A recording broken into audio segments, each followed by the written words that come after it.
എല്ലാ ജനാധിപത്യ വിശ്വാസികളെയും ആദ്യമായി അഭിവാദ്യം ചെയ്യുന്നു. എല്ലാവർക്കും സമാധാനായി. എന്താ വിഷയം? നമ്മുടെ വെൽഫെയർ പാർട്ടിയെ ഐക്യജനാധിപത്യ മുന്നണിയിൽ ഘടകകക്ഷിയാക്കുകയോ അവരെ പങ്കാളികളാക്കുകയോ ചെയ്യുകയില്ല എന്നുള്ള പ്രഖ്യാപനം വന്നിരിക്കുകയാണ്. ഈ സന്ദർഭത്തിൽ മുസ്ലിം പാർട്ടികൾ ഒരു ആത്മപരിശോധനയ്ക്ക് തയ്യാറാവണം. ഈ മതേതരത്വം, നമ്മുടെ നാട്ടിലെ മതേതരത്വവും ഈ മതേതര പാർട്ടികളും എന്നൊക്കെ പറയുന്നത് അതൊരു കച്ചവടമാണ്.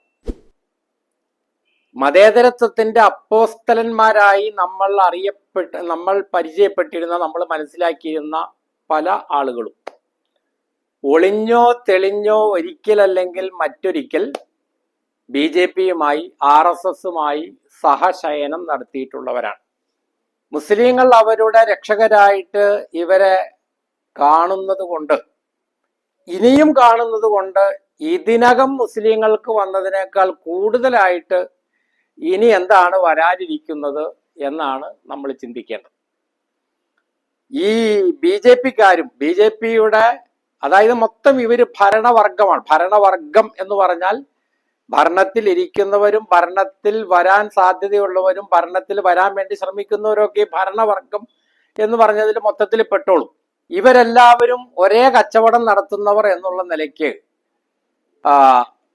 കാണാമറയത്ത് തമ്മിൽ ധാരണകൾ ഉണ്ടാക്കുകയും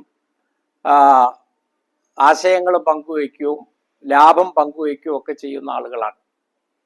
കഴിഞ്ഞ മഹാരാഷ്ട്ര ഇലക്ഷന്റെ സമയത്ത് നമ്മുടെ നാട്ടിലെ ഏറ്റവും മുതിർന്ന മതേതര നേതാവായി നമ്മൾ നെഞ്ചിലേറ്റുന്ന ദേശീയ രാഷ്ട്രീയത്തിലെ അതികായനായ ശരത് പവാർ ഏക്നാഥ് ഷിൻഡെയെയും അതുപോലെ ദേവേന്ദ്ര ഫട്നാവിസിനെയും വിളിച്ച് ഒരു സൽക്കാരം, ഒരു വിരുന്ന് കൊടുക്കുകയുണ്ടായി. എന്നാൽ പ്രത്യക്ഷത്തിൽ ഈ ഫട്നാവിസിന്റെയും ഏക്നാഥ് ഷിൻഡെയുടെയും രാഷ്ട്രീയത്തിനെതിരായിട്ട് ഭയങ്കര തേരോട്ടം നടത്തുന്നതിലെ മുന്നണി പോരാളിയായിട്ട് അറിയപ്പെടുന്ന ആളാണ് ശരത് പവാർ. ഇത് ശരത് പവാറിന്റെ കാര്യം മാത്രമല്ല, നമ്മൾ ഈ മതേതരത്വത്തിന്റെ ദൈവങ്ങളായിട്ട് കാണുന്ന, ആ നിലയിൽ സ്വയം അവകാശപ്പെടുന്ന, നടിക്കുന്ന എല്ലാ എണ്ണങ്ങളും ഇതേപോലെ തന്നെയാണ്.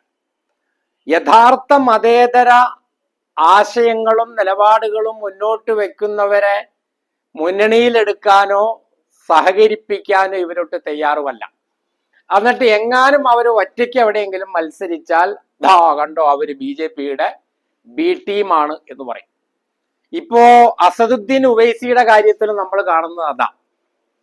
ഈ അസദുദ്ദീൻ ഉവൈസി ചെയ്ത തെറ്റെന്താണ്? ബീഹാറിലെ തെരഞ്ഞെടുപ്പിൽ അവിടെ കോൺഗ്രസും ജനതാദളും ഒക്കെയുള്ള ആ മതേതര സഖ്യത്തിൽ മുന്നണിയിൽ തന്നെയും കൂടി ചേർക്കണം എന്ന് പറഞ്ഞ്, ഒരു നറുക്കിന് ചേർക്കണേ എന്ന് കെഞ്ചിക്കൊണ്ട് ഒരുപാട് നാളായിട്ട് പുറകെ നടന്ന ആളാണ് ഈ അസദുദ്ദീൻ ഉവൈസി. അങ്ങനെ ഇവര് കൂട്ടാതെ വന്നപ്പോഴാണ് അസദുദ്ദീൻ ഉവൈസി, അയാൾ ആകപ്പാടെ വളരെ പരിമിതമായ സീറ്റുകളെ ചോദിക്കുകയും ചെയ്തു.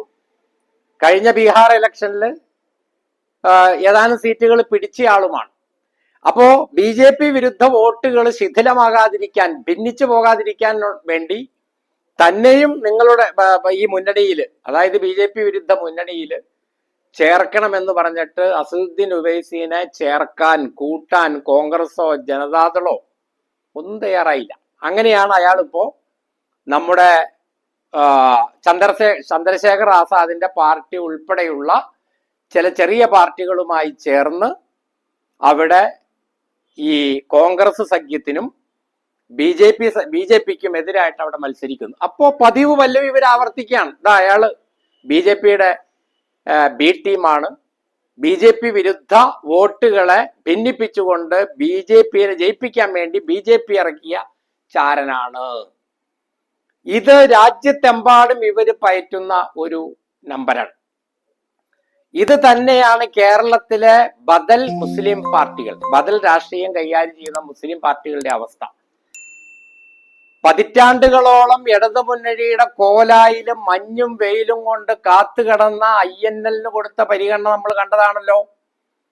ഇതിൽ നിന്ന് ഭിന്നമല്ല ഈ പറഞ്ഞ PDP, വെൽഫെയർ പാർട്ടി, ഇവരുടെയൊക്കെ അവസ്ഥ. അത് ഏതെങ്കിലും മുന്നണി യജമാനന്മാർക്ക് വിടുവേല ചെയ്യാൻ, അവർക്ക് അടിമപ്പണി ചെയ്യാൻ, അവർക്ക് വോട്ട് കുത്താൻ സമയാസമയങ്ങളിൽ മാറി മാറി ഒന്നല്ലെങ്കിൽ വലതു മുന്നണിയെ അല്ലെങ്കിൽ ഇടതു മുന്നണിയെ ജയിപ്പിക്കാൻ ഇവർ നിർബന്ധിതരായിത്തീരുന്നു. അല്ലെങ്കിൽ മതേതരത്വം അപകടത്തിലാവും, BJP ജയിക്കും. അപ്പൊ BJP വരുന്നേ, RSS വരുന്നേ എന്ന ഉമ്മാക്കി കാണിച്ച് ഇവരെ അടിമകളാക്കി നിർത്തുക എന്നുള്ളതാണ് മതേതരത്വം നടിക്കുന്ന ഈ യജമാന ശക്തികളുടെ ഉന്നം. ഇവിടെ അല്പം തിരിച്ചറിവ് വെൽഫെയർ പാർട്ടിക്ക് ഉണ്ടാകണം, SDP-ക്ക് ഉണ്ടാകണം, PDP-ക്ക് ഉണ്ടാകണം. നിങ്ങൾ ഈ മുന്നണികളുടെ കൂടെ നിൽക്കുന്നത് കൊണ്ട് ഒരു കാലത്തും നിങ്ങൾ രക്ഷപ്പെടാൻ പോകുന്നില്ല. BJP-യെ കാണിച്ച് പേടിപ്പിച്ച് നിങ്ങളുടെ വോട്ട് തട്ടുന്ന ഈ പരിപാടിക്ക് നിങ്ങൾ നിന്നു കൊടുക്കരുത്. നിങ്ങൾ സ്വന്തം കാലിൽ നിൽക്കാൻ നിങ്ങൾ പ്രാപ്തരാകണം. നിങ്ങൾ സ്വന്തം സ്ഥാനാർത്ഥികളെ മത്സരിപ്പിക്കണം. ഏതെങ്കിലും മണ്ഡലത്തിൽ അല്ലെങ്കിൽ ഏതെങ്കിലും വാർഡിൽ എങ്ങാനും BJP-ക്ക് അതുകൊണ്ട് ഗുണം ഉണ്ടായിപ്പോയാലും ഇനി ഇപ്പൊ BJP-ക്ക് നിങ്ങൾ ഗുണം ഉണ്ടാക്കി കൊടുത്തിട്ട് വേണ്ട. ഇവിടുത്തെ മുഴുവൻ യന്ത്രങ്ങളും മുഴുവൻ സംവിധാനങ്ങളും നയിക്കുന്നത് അവരാ. എങ്ങാനും കോൺഗ്രസ് അധികാരത്തിൽ വന്നാൽ, അത് കേന്ദ്രത്തിലാണെങ്കിലും കേരളത്തിലാണെങ്കിലും എവിടെയാണെങ്കിലും BJP ഉണ്ടാക്കി വെച്ച ഈ ഒരു ചട്ടക്കൂട്, ഈ ഒരു യന്ത്രം, ഈ ഒരു സംവിധാനം, ഇതിൽ നിന്നും മാറി ഒരു ഇവിടുത്തെ ന്യൂനപക്ഷ മർദ്ദിത പീഡിത ജനതയ്ക്ക് അനുകൂലമായ നയസമീപനങ്ങൾ എടുക്കാൻ ഒരിക്കലും കോൺഗ്രസിന് കഴിയില്ല. നമുക്കറിയാലോ, ടാഡ കൊണ്ടുവന്നത്, പോട്ട കൊണ്ടുവന്നത്, UAPA കൊണ്ടുവന്നത്, ബാബരി മസ്ജിദില് ശിലാന്യാസം നടത്താൻ സൗകര്യം ചെയ്തു കൊടുത്തത്, ബാബരി മസ്ജിദ് പൊളിക്കുന്നത് നിസ്സംഗമായി നോക്കി നിന്നത് ഒക്കെ കോൺഗ്രസ് ഭരണകൂടമല്ലായിരുന്നോ? പല സ്ഥലങ്ങളിലും ദുരൂഹമായ സ്ഫോടനങ്ങൾ നടന്നപ്പോൾ മുൻവിധിയോടുകൂടി മുസ്ലിങ്ങളാണ് അതിന്റെ പിന്നിൽ എന്ന് ആദ്യം തന്നെ പ്രഖ്യാപിച്ചിട്ടുള്ള അന്വേഷണങ്ങളൊക്കെ നടത്തിയ കീഴ്വഴക്കം സൃഷ്ടിച്ചത് അതെല്ലാം കോൺഗ്രസ് സർക്കാരുകൾ തന്നെയല്ലേ? അപ്പൊ അതുകൊണ്ട് ഈ വൈകിയ വേളയിലെങ്കിലും ഇപ്പൊ അസദുദ്ദീൻ ഉവൈസി കേൾക്കുന്നത് പോലെയുള്ള പഴി കേൾക്കേണ്ടി വന്നാലും തിരക്കേടില്ല. നിങ്ങൾക്കറിയാമോ, നമ്മുടെ രാഷ്ട്രത്തിന്റെ ശില്പിയായ, ഭരണഘടന ശില്പിയായ ഡോക്ടർ അംബേദ്കറുടെ മകൻ പ്രകാശ് അംബേദ്കറെ ഇവരൊക്കെ മതേതരത്വം പഠിപ്പിച്ചിട്ട് വേണോ? ആ പ്രകാശ് അംബേദ്കറുടെ പാർട്ടി മഹാരാഷ്ട്രയില് ശരത് പവാറിനോട് ഒക്കെ പറഞ്ഞത്, എലക്ഷൻ കഴിഞ്ഞാൽ, വിജയിച്ചു കഴിഞ്ഞാൽ BJP-യുടെ കൂടെ കൂടുകയില്ല എന്ന് എഴുതി ഒപ്പിട്ട് തരുവാണെങ്കിൽ ഞാൻ നിങ്ങളുമായിട്ട് സഹകരിക്കാം, നിങ്ങളുടെ മുന്നണിയിലേക്ക് വരാമെന്നാണ് പ്രകാശ് അംബേദ്കർ ശരത് പവാറിനോടും മറ്റുമൊക്കെ പറഞ്ഞത്. അവരത് എഴുതി ഒപ്പിട്ട് കൊടുക്കാൻ തയ്യാറായില്ല. കാരണം എവിടെയാണോ പച്ചപ്പ്, ഈ പവാറും നമ്മൾ ഈ കാണുന്ന എല്ലാ അവന്മാരും അതിന്റെ കൂടെ പോകും. അപ്പൊ ആ പ്രകാശ് അംബേദ്കർ നല്ല ജനപിന്തുണയുള്ള നേതാവാണ് അവിടെ. നമ്മൾ മനസ്സിലാക്കണം. ഇതുപോലെ ഒരുപാട് കാര്യങ്ങൾ ഈ വിഷയകമായിട്ട് പറയാനുണ്ട്. DMK ആണെങ്കിലും മമതാ ബാനർജി ആണെങ്കിലും എല്ലാവരും തരാതരം പോലെ അവരുടെ കാര്യത്തിന് വേണ്ടി സംഘപരിവാറിന്റെ കൂടെ കൂടാൻ തയ്യാറാണ്. അപ്പൊ അതിനാൽ ഇനി ഇപ്പോൾ വന്നതിനേക്കാൾ കൂടുതൽ വലുതൊന്നും വരാനില്ല.